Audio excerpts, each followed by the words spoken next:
शफा शफा शफा।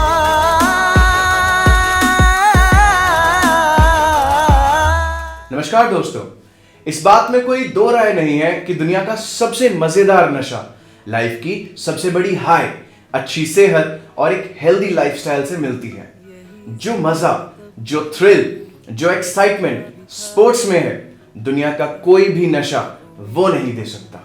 नशा तो आपको थोड़ी सी देर के लिए ही किक देता है और उस थोड़ी सी देर में भी आपको लाइफ वैसी नहीं दिखती जैसी वो वास्तव में है। आप जीवन की सच्चाई से मीलों दूर चले जाते हैं। आप खुद के एक लो क्वालिटी वर्जन को एक्सेप्ट करने लगते हैं। लेकिन स्पोर्ट्स एक ऐसी रियलिटी है जो सिर्फ आपका आज ही नहीं बल्कि आने वाले पूरे जीवन में भी पॉजिटिव एनर्जी भर देती है। फिर चाहे आप 10 साल के हों या 100 साल के, स्पोर्ट्स एक ऐसी होप है जिसकी मदद से आप अपनी बड़ी से बड़ी समस्या को हल कर सकते हैं। स्पोर्ट्स एक ऐसा स्किल है जिसकी वजह से आप बुरी से बुरी कंडीशन में भी बाउंस बैक करने की क्षमता रखते हैं। और अगर आप किसी भी तरह के नशे के गुलाम बन चुके हैं तो स्पोर्ट्स की मदद से आप आज अभी अपनी नशे की बेड़ियों को तोड़ सकते हैं। आप आजाद हो सकते हैं।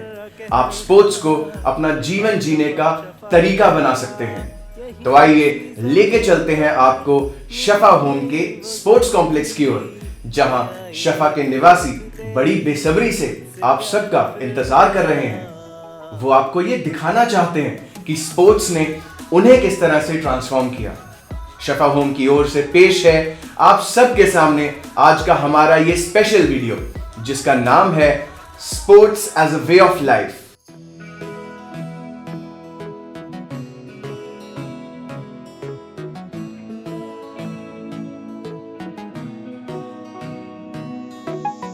यही जमीन तब भी थी, आसमां भी था यही, नहीं जो था वो मेरा मन और हृदय की रोशनी कहीं मिला सका नहीं।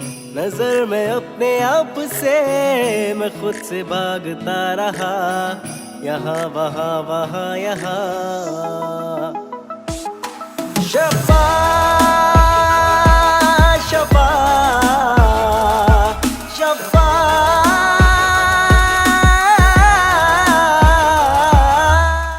बचपन से मुझे बास्केटबॉल खेलने का बहुत शौक था। स्कूल में भी मैं टीम के लिए मैचेस खेलता था, लेकिन फिर एडिक्शन आ गई जिसकी वजह से मैं एक अलग ही रास्ते पर चल पड़ा। लेकिन जब यहाँ आकर मैंने पहली बार बॉल को ड्रिबल करा और जब मैंने पहली बार बास्केट करी तो मुझे सब कुछ याद आने लगा। मुझे जैसे अपना बचपन फिर वापस मिल गया। बचपन में जब कोच ने वो सारी बातें मुझे बताई थी कि बास्केटबॉल कैसे मेरा कॉन्फिडेंस को, मेरे टीम बिल्डिंग को, मेरे लोगों के साथ बन रहे कनेक्ट को कैसे इंप्रूव कर सकता है, वो सारी चीज़ें मैं फिर से अपने मन में रीइस्टैब्लिश करने लगा। उस चीज़ को आज मैं बड़ी खुशी के साथ कह सकता हूँ कि यहाँ से जब मैं जा रहा हूँ तो मैं एक ऐसी स्किल को लेकर जा रहा हूँ जो मेरे पास थी लेकिन मैं उसे यूज़ करना भूल गया था, और अब मैं इसे एक वे ऑफ लाइफ की तरह लेकर जा रहा हूँ और ये मेरे साथ ही चलेगा।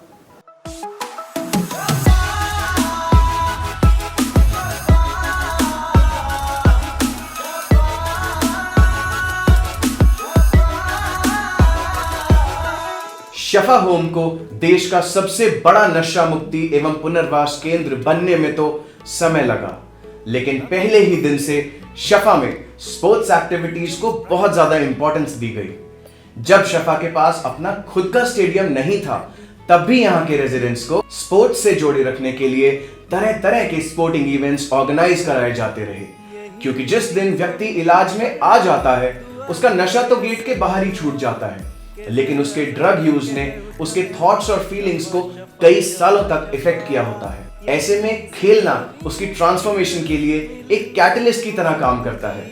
उसे यकीन होने लगता है कि वो ये कर सकता है।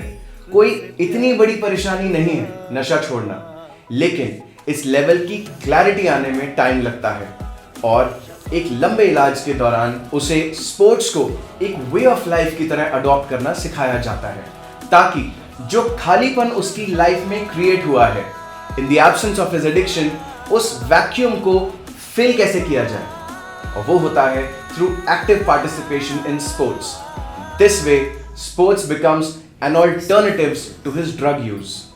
जो फील गुड केमिकल्स उसके ब्रेन में ड्रग अब्यूज से पैदा हुआ करते थे, जो एड्रेनालिन रश उसे नशा करने पे मिलता था, all that he is able to achieve from a natural source, that is sports. अब हाई होने के लिए उसे नशा नहीं चाहिए क्योंकि उसके पास स्पोर्ट्स है।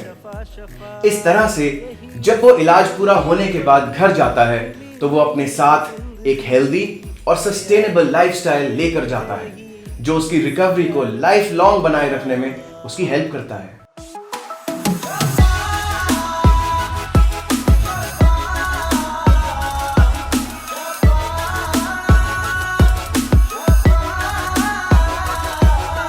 यहाँ सिखाया जाता है कि ज़रूरी नहीं है मुझे फुटबॉल कॉम्पिटिटिव लेवल पे ही खेलना है, मुझे कोई मेसी या रोनाल्डो नहीं बनना।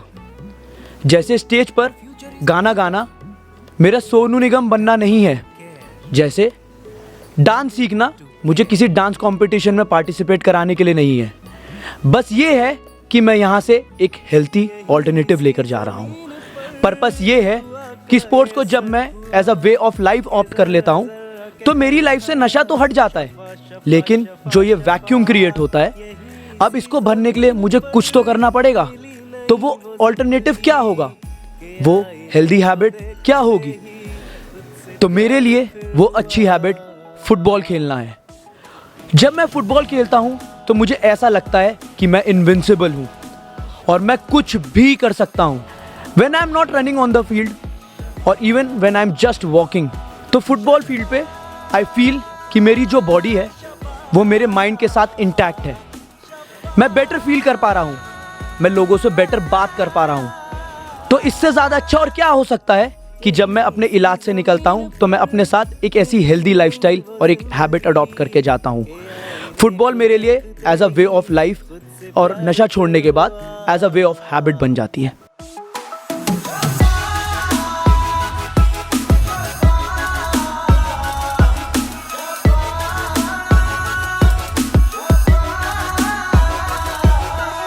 पहले तो स्पोर्ट्स का मेरी लाइफ में कोई लेना देना ही नहीं रह गया था। I use to be a good sportsman in my early years. आज जब अनाउंसमेंट होती है कि वॉलीबॉल टीम गेट पॉइंट पर रिपोर्ट करेगी, ऐसा लगता है कि जैसे मेरे माइंड से कोई केमिकल रिलीज़ हुआ हो, डोपामीन रिलीज़ हुआ हो, या कोई फील गुड फैक्टर मुझे अंदर से अपने आप आता है। वो अनाउंसमेंट सुनकर कि वॉलीबॉल टीम गेट पर आएगी और जब पता चलता है कि हम स्टेडियम जाने वाले हैं और वॉलीबॉल खेलने जाने वाले हैं, तो वो खुशी उस टाइम मेरे लिए किसी भी खुशी से बढ़कर खुशी होती है। उस टाइम गेम खेलता हूँ, I learn to live in the moment. मैं अपने दोस्तों के साथ इंजॉय करता हूँ, बात करता हूँ, हंसता हूँ और उनकी सराहना करता हूँ, और जब वो कुछ गलत करते हैं तो उन्हें टोकता हूँ। ये इंटरेक्शंस, ये मेरी ओवरऑल पर्सनैलिटी को और मेरी रिकवरी को स्ट्रेंथन करने में मेरी सबसे ज़्यादा मदद करती है। खेलना आपको फिजिकली और मेंटली फिट बनाने के साथ साथ और भी बहुत सारे हेल्दी हैबिट्स को प्रमोट करता है, जैसे कि आपका बिहेवियर। फील्ड पे जो इंटरैक्शंस हम लोग करते हैं या जिस तरह से हम किसी भी स्पोर्ट को खेलते हैं, वो हमारी पर्सनालिटी को शेप अप करता है। और जो व्यवहार आपको नशे की तरफ ले जा सकते हैं, उन एटीट्यूड से भी आपको दूर रखता है। ऐसे बहुत सारे लाइफ स्किल्स हैं जो आपको सीखने को मिलते हैं थ्रू स्पोर्ट्स, जैसे कि communication skills, decision making power और लीडरशिप एबिलिटी। ये वो स्किल्स हैं जिन्हें सीखने के लिए लोग लाखों रुपए खर्चते हैं और वर्कशॉप्स अटेंड करते हैं, लेकिन सच ये है कि लाइफ स्किल्स की प्रैक्टिस रियल लाइफ सिचुएशंस में करके ही इन्हें सीखा जा सकता है। और स्पोर्ट्स आपको ऐसे बहुत सारे मौके प्रदान करता है जिनमें आप ऐसा कर सकते हैं। हमारी सोसाइटी में ड्रग्स नाम के जहर का सबसे इफेक्टिव एंटीडोट अगर कोई है तो वो है स्पोर्ट्स। जो लोग रेगुलरली स्पोर्ट्स में पार्टिसिपेट करते हैं वो अपने गुस्से को औरों की तुलना में बेहतर मैनेज कर पाते हैं। वो जल्दी फ्रस्ट्रेट नहीं होते हैं, वो लोग स्ट्रेस हैंडल करना जानते हैं। और इसीलिए हमारा ये मानना है कि बचपन से ही आप अपने बच्चों को किसी भी स्पोर्ट्स में एंगेज रखें। ये बहुत जरूरी है। ये जरूरी नहीं है कि वो उस स्पोर्ट को प्रोफेशनली खेलते हैं या नहीं। अगर आप लाइफ को जीते ही एक स्पोर्ट की तरह हैं, if you make sports your way of life, तो आपकी लाइफ में नशा आने के चांसेस औरों की तुलना में काफी हद तक कम हो जाते हैं। ऐसा साइंस का मानना है, ये मैं तो कह ही रहा हूं, साथ साथ साइंस भी यही कहती है। और इसीलिए हम इस वीडियो के माध्यम से आप सबको यही कहना चाहते हैं कि बस खेलो, मजे करो और स्पोर्ट्स को एंजॉय करो। खेल में हार जीत तो चलती रहेगी, लेकिन अपने हौसले को कभी मत हारने दो, क्योंकि जीतने वाले कभी अपना हौसला नहीं हारते और जो हौसला हार जाते हैं वो कभी जीत नहीं पाते। यही सी जमीन पर दुआ का ये असर हुआ कि जरा जरा कह उठा शफा शफा शफा शफा। यही सी जमीन पर मिली नई वो जिंदगी के आईने को देखते ही खुद से प्यार फिर हुआ।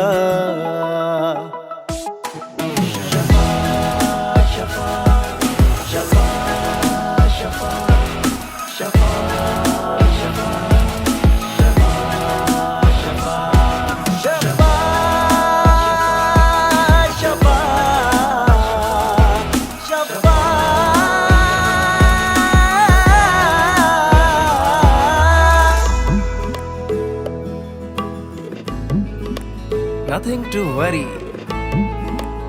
nothing to fear. The future is brighter.